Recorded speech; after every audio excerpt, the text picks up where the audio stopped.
Hi guys, we're going to read Of Mice and Men, Chapter 2.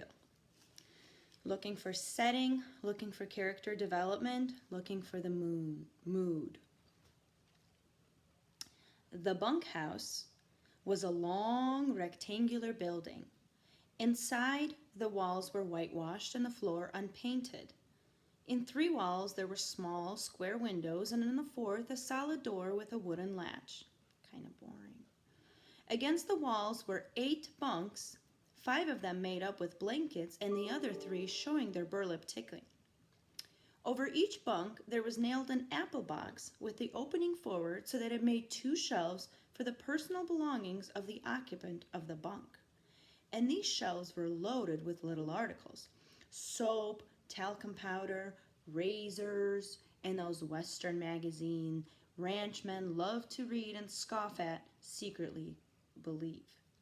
And there were medicines on the shelves in little vials, combs, and from nails on the box sides, a few neckties. Near one wall there was a black cast iron stove, its stovepipe going straight up through the ceiling. In the middle of the room stood a big square table littered with playing cards, and around it were grouped boxes for the players to sit on. So just reading this setting, I learned that it's taking place in the bunkhouse now. And what these ranchmen like to do for fun is read Western magazines and play cards. All right, we're ready to go. At about 10 o'clock in the morning, new beginning, the sun threw a bright, dust-laden bar through one of the side windows, and in and out of the beam flies shut like rushing stars. Very dirty. The wooden latch raised, the door opened, and a tall, stoop-shouldered old man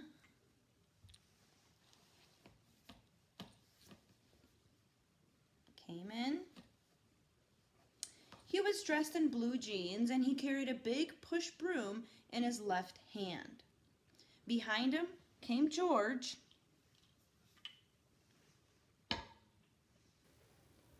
and behind George, as always, Lennie.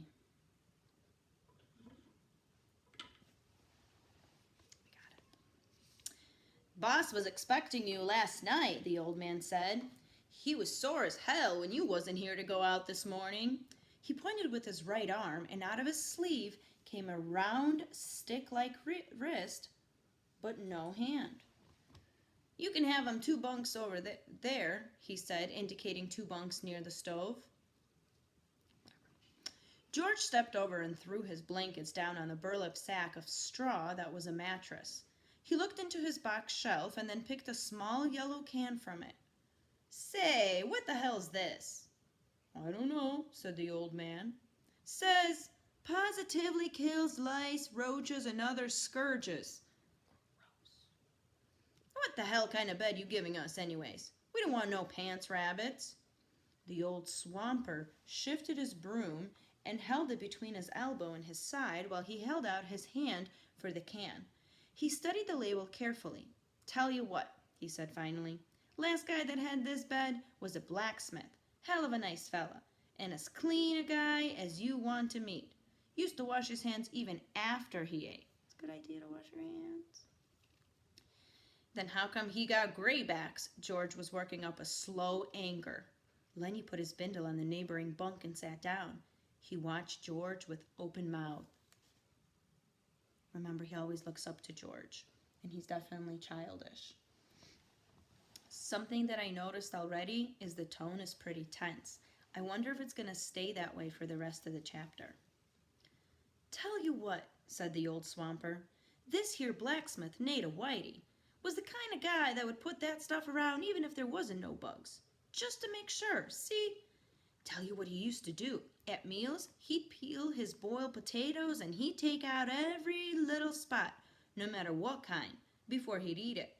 And if there was a red splodge on an egg, he'd scrape it off. Finally quit about the food. That's the kind of guy he was. Clean. Used to dress up Sundays even when there wasn't going no place. Put on a necktie even, and then set up in the bunkhouse. I ain't so sure, George said skeptically. What'd you say he quit for? The old man put the yellow can in his pocket, and he rubbed his bristly white whiskers with his knuckles.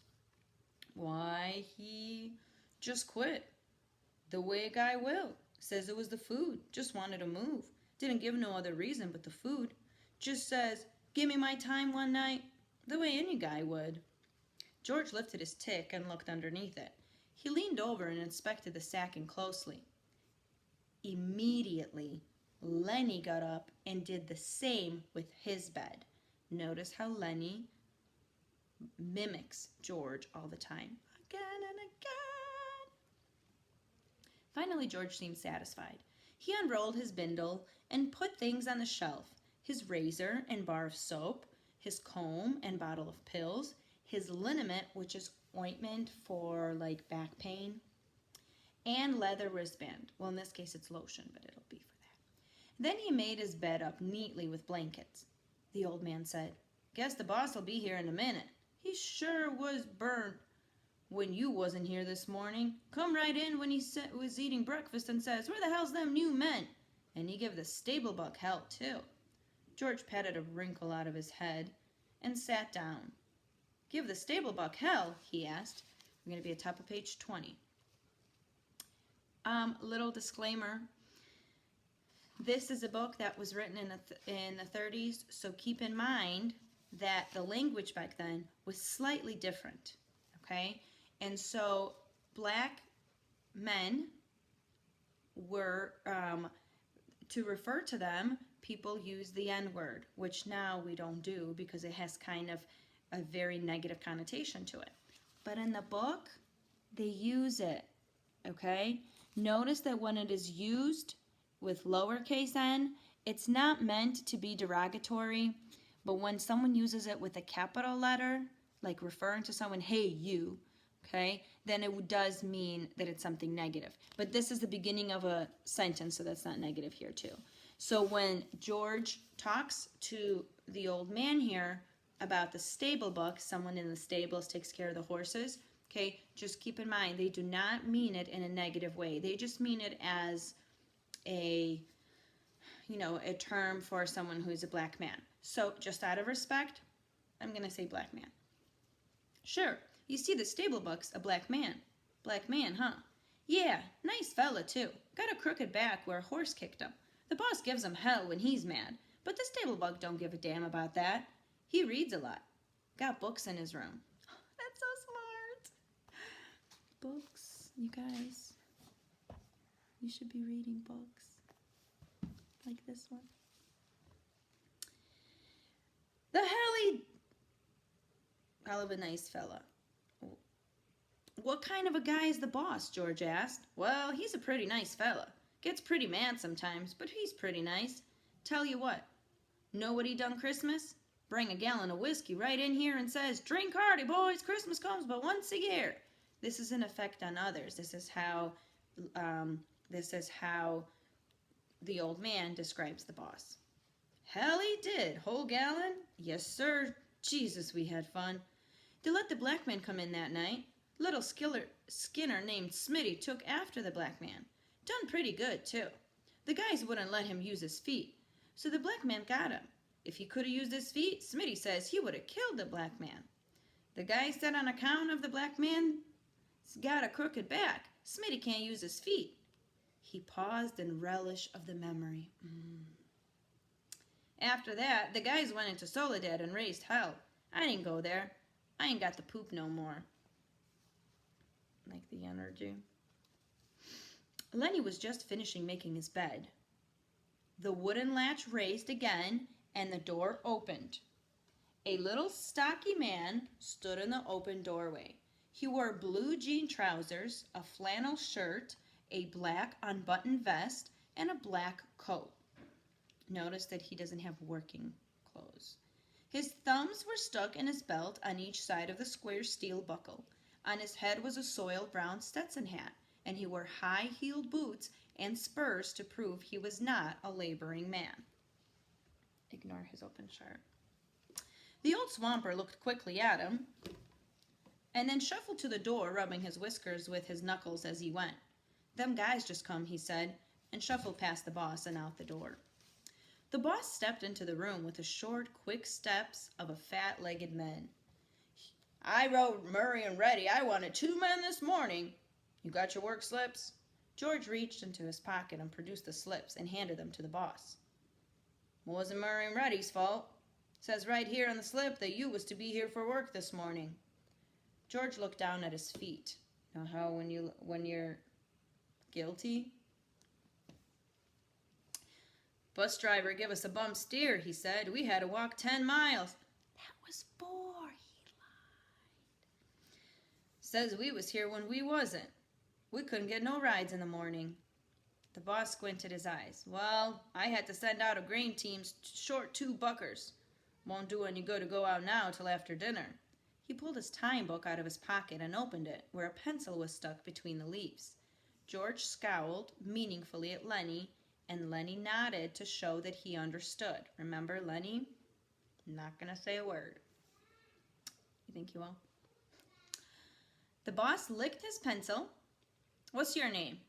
"George Milton." "And what's yours?" George said. "His name's Lennie Small." Hey, look at his last name. Small. That's irony. The names were entered in the book.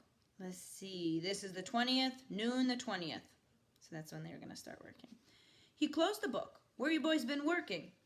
"Up around Weed," said George. "You too?" to Lennie. "Yeah, him too," said George. The boss pointed a playful finger at Lennie. "He ain't much of a talker, is he?" "No, he ain't, but he's sure of a hell of a good worker. Strong as a bull."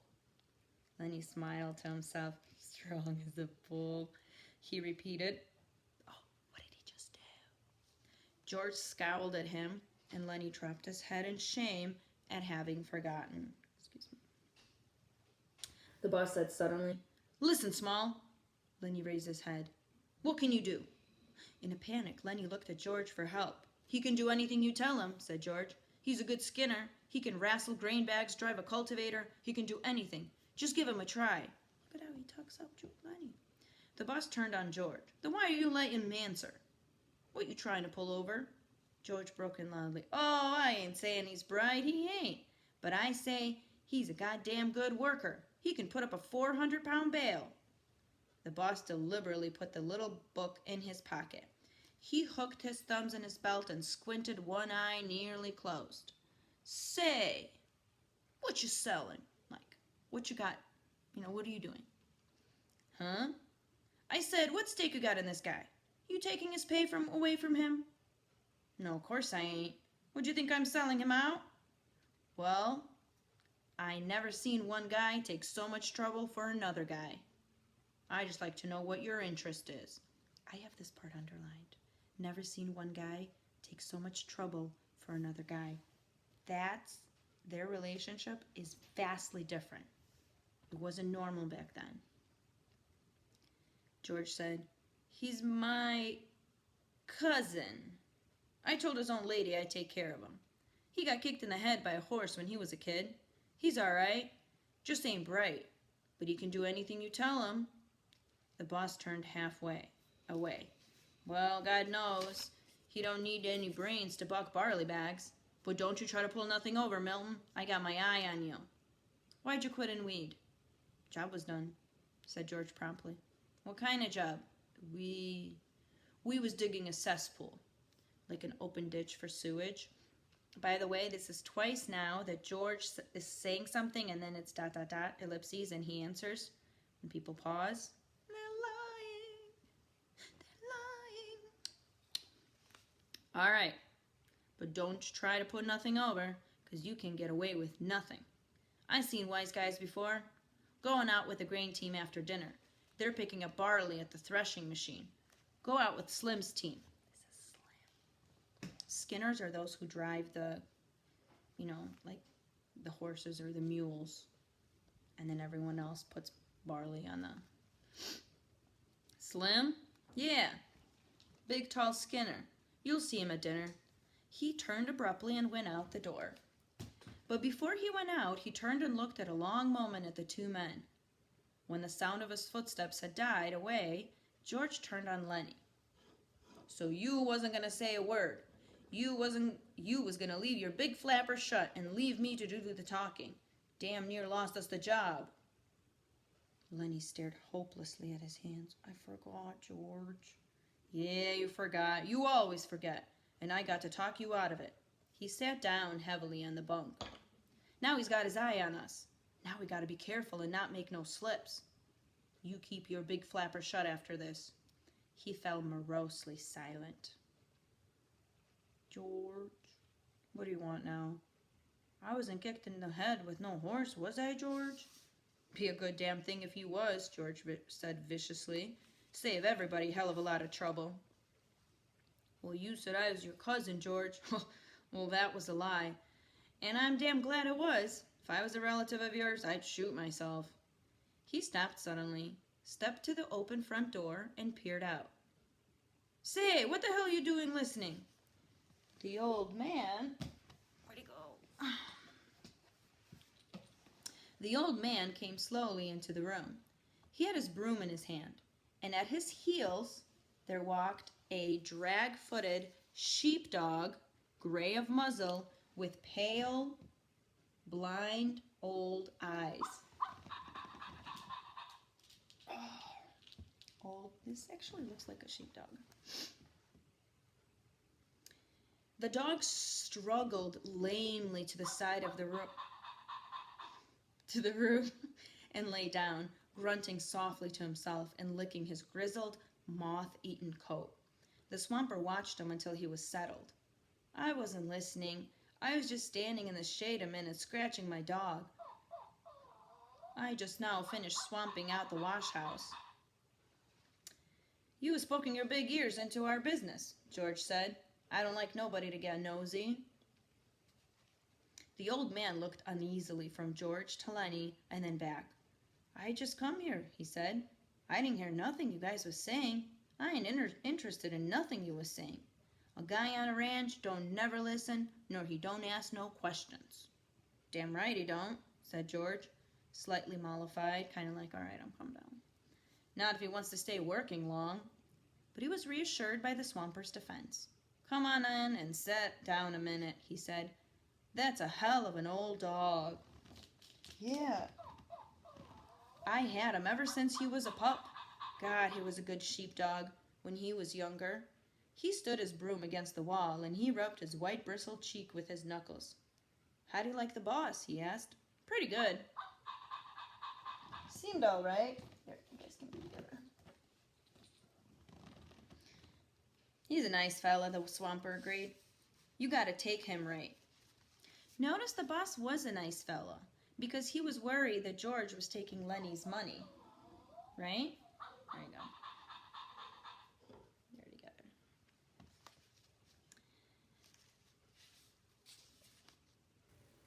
Top of page 25. At that moment, a young man came into the bunkhouse. A thin young man with brown face, with brown eyes and a head of tightly curled hair. He wore a work glove on his left hand, and like the boss, he wore high-heeled boots. "Seen my old man?" he asked. Old man means dad. The swamper said, "He was here just a minute ago, Curly. Went over to the cookhouse, I think. So what's his name?" "I'll try to catch him," said Curly. His eyes passed over the new men, and he stopped. He glanced. Pay attention to all the details that describe Curly. Okay?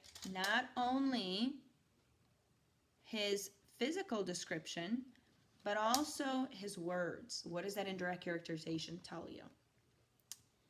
He glanced coldly at George and then at Lennie.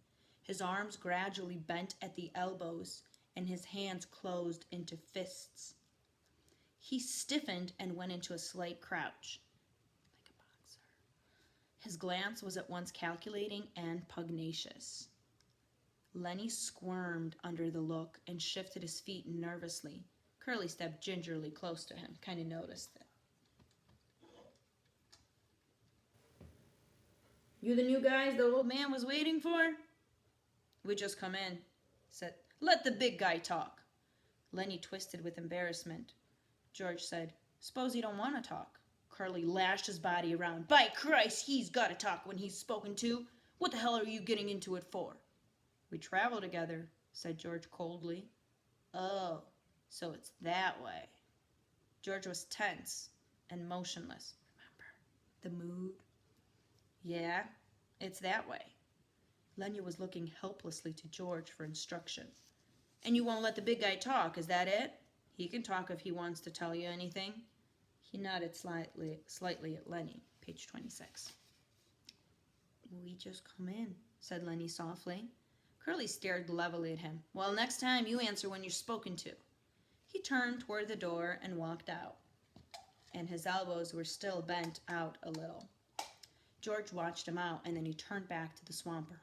"Say, what the hell's he got on his shoulder? Lennie didn't do nothing to him." The old man looked cautiously at the door to make sure no one was listening. "That's the boss's son," he said quietly. "Curly's pretty handy. He done quite a bit in a ring. He's a lightweight, and he's handy." "Well, let him be handy," said George. "You don't have to take after Lennie. Lennie didn't do nothing to him. What's he got against Lennie?" See how protective he is of Lennie? So for those of you who thought he was kind of a jerk. The swamper considered. "Well, tell you what. Curly's like a lot of little guys. He hates big guys. He's all the time picking scraps with the big guys. Kind of like he's mad at him because he ain't a big guy. You seen little guys like that, ain't you? Always scrappy?" "Sure," said George.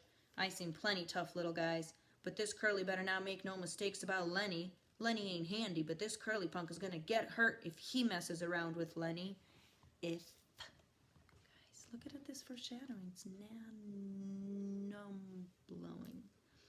"Well, Curly's pretty handy," the swamper said skeptically. "Never did seem right to me. Suppose Curly jumps a big guy and licks him. Like, kicks him. Kick his butt. Everybody says what a game guy Curly is. And suppose he does the same thing and gets licked. Then everybody says the big guy ought to pick somebody his own size. And maybe they gang up on the big guy. Never did seem right to me. Seems like Curly ain't giving nobody a chance." George was watching the door. He said ominously, "Well, you better watch out for Lennie. Lennie ain't no fighter, but Lennie's strong and quick, and Lennie don't know no rules." Again, he better watch out. He walked to the square table and sat down on one of the boxes. He gathered some of the cards together and shuffled them. The old man sat down on another box. "Don't tell Curly I said none of this. He'd slew me. He just don't give a damn. Won't never get canned because his old man's the boss. Can't get canned means you can't get fired." Okay. George cut the cards and began turning them over, looking at each one and throwing it down on a pile. He said, "This guy Curly sounds like a son of a bitch to me. I don't like mean little guys." "I don't either." "Seems to me like he's worse lately," said the swamper. "He got married a couple of weeks ago. Wife lives over in the boss's house. Seems like Curly's getting cockier than ever since he got married." George grunted. "Maybe showing off for his wife." Swamper wormed to his gossip. "You seen that glove in his left hand?" "Yeah, I seen it." "Well, that glove's full of Vaseline." "Vaseline? What the hell for?" "Well, I tell you what. Curly says he's keeping that hand soft for his wife." George studied the cards absorbedly. "That's a dirty thing to tell around," he said. The old man was reassured. He had drawn a derogatory statement from George. He felt safe now, and he spoke more confidently. "Wait till you see Curly's wife." George cut the cards again and put out a solitaire lay. Slowly and deliberately. "Purty?" he asked casually. "Yeah, purty, but..." George studied his cards. "But what?" "Well, she got the eye." "Yeah, married 2 weeks and got the eye? Maybe that's why Curly's pants is full of ants. You know what it means to get the eye? Keep looking at everyone and you're like, hey, what you got? Hey." "I seen her give Slim the eye. Slim's a jerk line Skinner." Hell of a nice fella. Slim don't need to wear no high-heeled boots on a grain team. I seen her give Slim the eye. Curly never seen it. And I seen her give Carlson the eye. George pretended a lack of interest. Looks like we was gonna have fun. The swamper stood up from his box. Know what I think? George did not answer. Well, I think Curly's married a tart. He ain't the first, said George. There's plenty done that. Do you guys know what a tart is?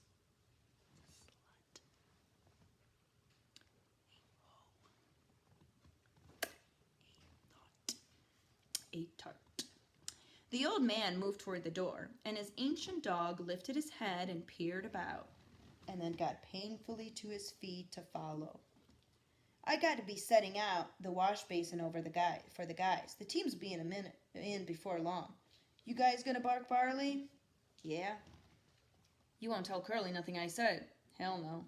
Well, you look her over, mister. You see if she ain't a tart. He stepped out the door into the brilliant sunshine.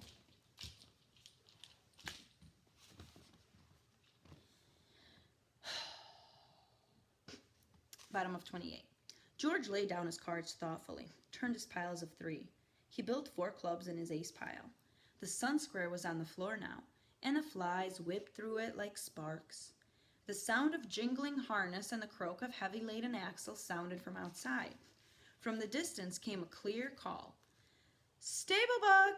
Oh, Stable Buck! And then, where the hell's that damn black man? George stared as solitaire lay. And then he flounced the cards together and turned around to Lennie. Lennie was lying down in the bunk watching him. Look, Lennie, this here ain't no setup. I'm scared. You gonna have trouble with that Curly guy. Again and again, the mention of be careful, Lennie, Curly. I seen that kind before. He was kind of feeling you out. He figures he's got you scared and he's gonna take a sock at you the first chance he gets. Lennie's eyes were frightened. I don't want no trouble, he said plaintively. Don't let him sock me, George. George got up and went over to Lennie's bunk and sat down on it. I hate that kind of bastard, he said. I seen plenty of 'em. Like the old guy says, Curly don't take no chances. He always wins. He thought for a moment, if he tangles with you, Lennie, we're gonna get the can. Fired. Don't make no mistake about that. He's the boss's son. Look, Lennie, you try to keep away from him, will you?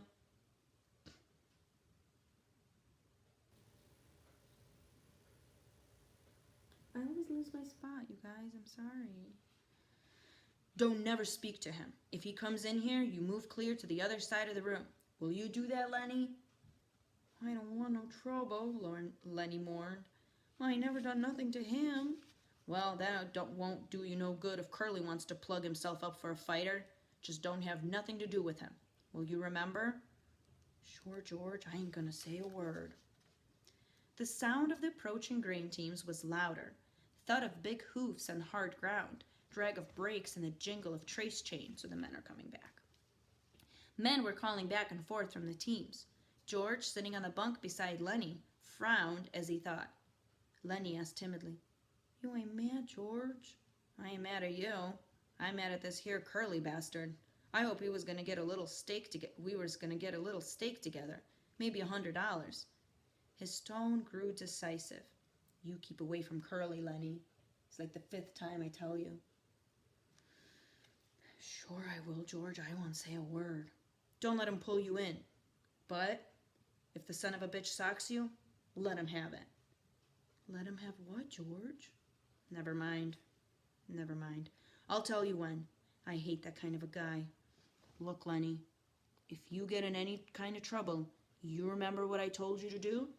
Lennie raised up his elbow, his face contorted with thought. Then his eyes moved sadly to George's face. If I get in any trouble, you ain't gonna let me tend the rabbits. That's not what I meant. You remember where we slept last night down by the river?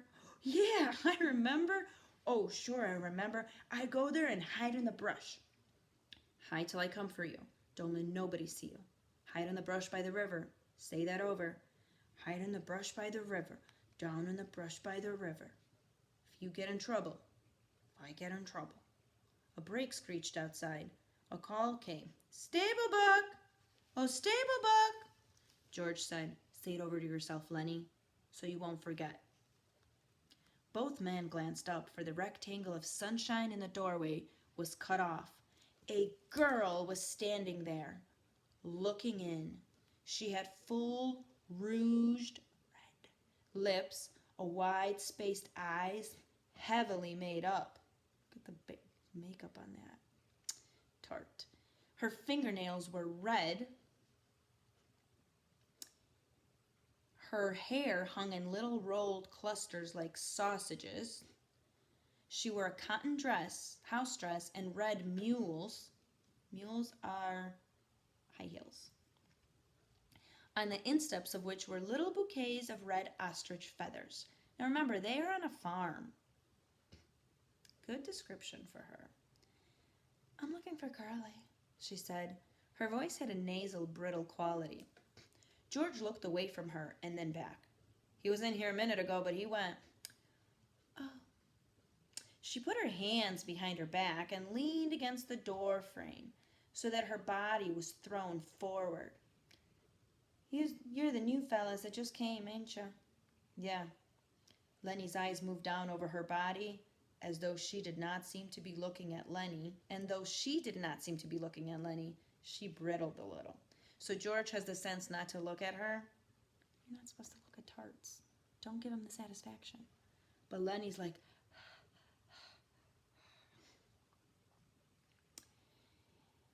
she looked at her fingernails. Sometimes Curly's in here, she explained. George said brusquely, well, she ain't now. If he ain't, I guess I better look someplace else, she said playfully. Lennie watched her, fascinated. Remember, she's the wife. George said, if I see him, I'll pass the word who was looking for him. She smiled archly and twitched her body. Nobody can blame a person for looking, she said. There were footsteps behind her, going by. She turned her head. Hi, Slim, she said. Slim's voice came through the door. Hey, good looking. I'm trying to find Curly, Slim. Top of page 32. Well, you ain't trying very hard. I seen him going in your house. She was suddenly apprehensive. Bye, boys. She called into the bunkhouse and she hurried away. George looked around at Lennie. Jesus, what a tramp, he said. So that's what Curly picks for a wife. She's purty, said Lennie defensively. Stay there, Slim. She's purty. He smiled admiringly.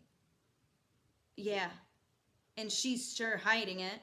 Curly got his work ahead of him. Bet she'd clear out for $20. Lennie still stared at the doorway where she had been. Gosh, she was purty. He smiled admiringly. George looked quickly down at him, and then he took him by an ear and shook him. Listen to me, you crazy bastard, he said fiercely. Don't you ever take a look at that bitch. I don't care what she says and what she does. I seen him poisoned before, but I never see no piece of jailbait worse than her. You leave her be. Lennie tried to disengage his ear. I never done nothing, George. No, you never, but when she was standing in the doorway showing her legs, you wasn't looking the other way neither. I never meant no harm, George. Honest, I never. Well, you keep away from her, 'cause she's a rat trap if I ever seen one. You let Curly take the rap. He let himself in for it. Glove full of Vaseline, George said disgustedly, and I bet he's eating raw eggs and writing to the patent medicine houses. Lennie cried out suddenly, I don't like this place. George, this ain't no good place. I want to get out of here. We got to keep it till we got a stake. We can't help it, Lennie. We'll get out just as soon as we can. I don't like it no better than you do. He went back to the table and set out a new solitaire hand. No, I don't like it, he said. For 2 bits, I'd shove out of here. If we can get just a few dollars in the poke, we'll shove out and get it up to the American River and pan gold. We can maybe make a couple of dollars a day there, and we might hit a pocket. Lennie leaned eagerly toward him. Let's go, George. Let's get out of here. It's mean here. We gotta stay, George said shortly. Shut up now. The guys will be coming in. From the washroom nearby came the sound of running water and rattling basins. George studied the cards. Maybe we ought to wash up, he said, but we ain't done nothing to get dirty. A tall man stepped in the doorway. Oh, I guess he's just coming in now. There you go. Pay attention. He held a crushed Stetson hat under his arm while he combed his long, black, damp hair straight back. Like the others, he wore blue jeans and a short denim jacket. When he had finished combing his hair, he moved into the room. And he moved, pay attention to the description, of Slim. You ready? And when he finished combing his hair, he moved with the majesty only achieved by royalty and master craftsmen.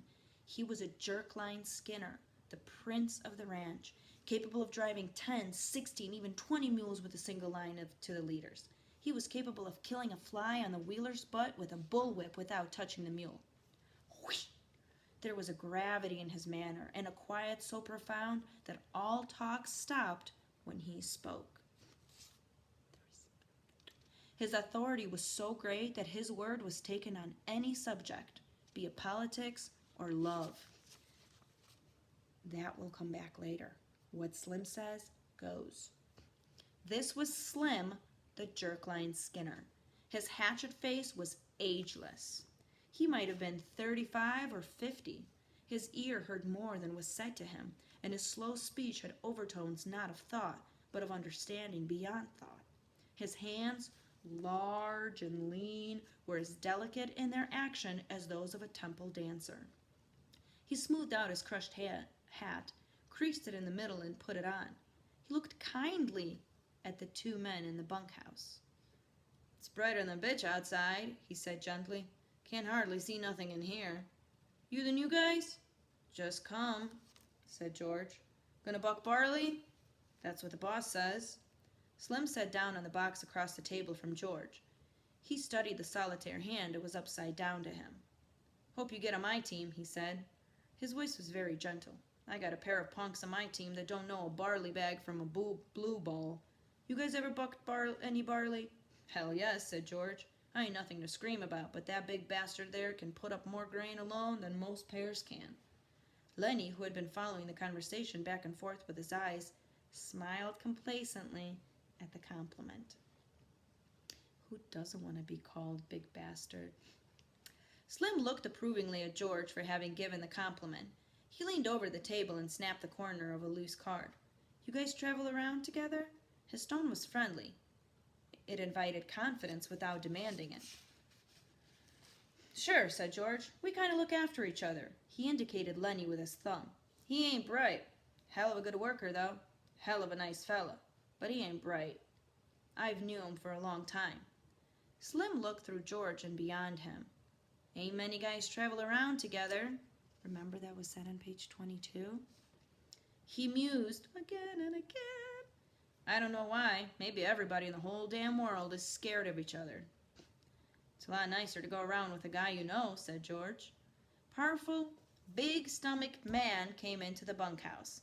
His head still dripped water from the scrubbing and dousing.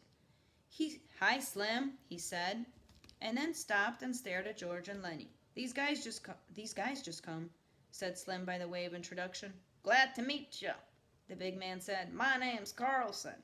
"I'm George Milton, and this here's Lennie Small." "Glad to meet you," Carlson said again. "He ain't very small." He chuckled softly at his joke. "Ain't small at all," he repeated. "Meant to ask you, Slim, how's your bitch?" "I seen she wasn't under your wagon this morning." All right, guys, he's talking about a female dog. An actual female dog. "She slang her pups last night," said Slim. 9 of them. I drowned 4 of them right off. She couldn't feed that many." "Got 5 left, huh?" "Yeah, 5. I kept the biggest." "What kind of dogs do you think they're going to be?" "I don't know. Some kind of shepherds, I guess. That's the most kind I seen around here when she was in heat." Carlson went on. "Got 5 pups, huh? Gonna keep all of them?" "I don't know. Have to keep them a while so they can drink Lulu's milk." Lulu's the bitch. Carlson said thoughtfully on page 36, "Well, look at here, Slim. I've been thinking. That dog of Candy's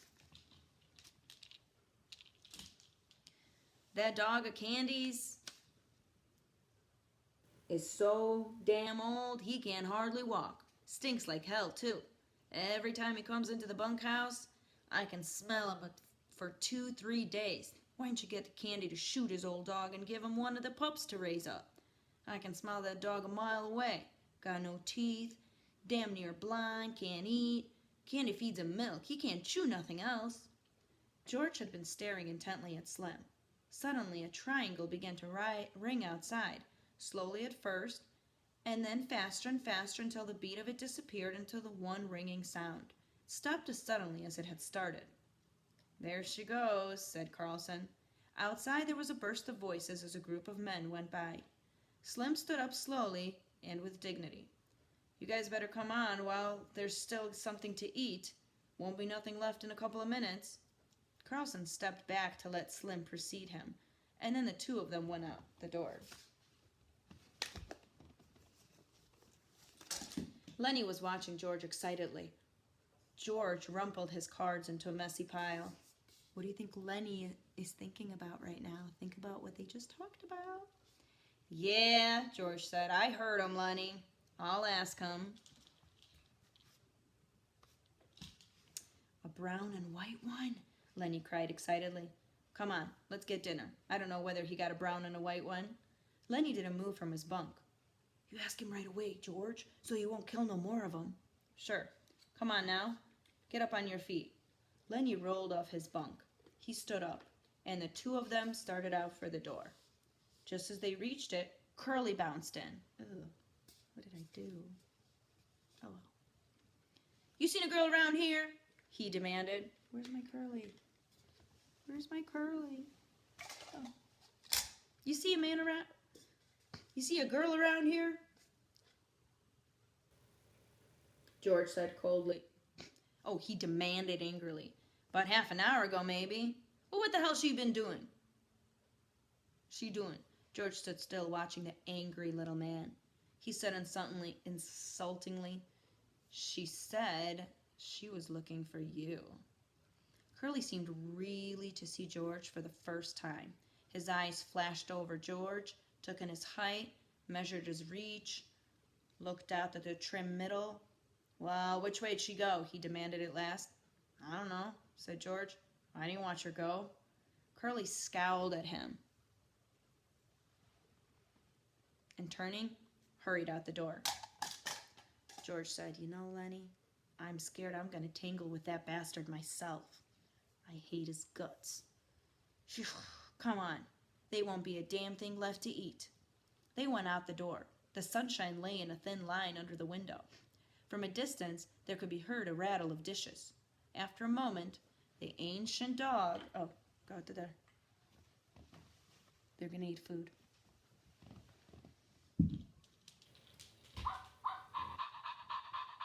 Came in through the open door. He gazed about with mild, half-blind eyes. He sniffed, and then he lay down and put his head between his paws. Curly popped into the doorway again and stood looking into the room. The dog raised his head, but when Curly jerked out, the grizzled head sank to the floor again. The end.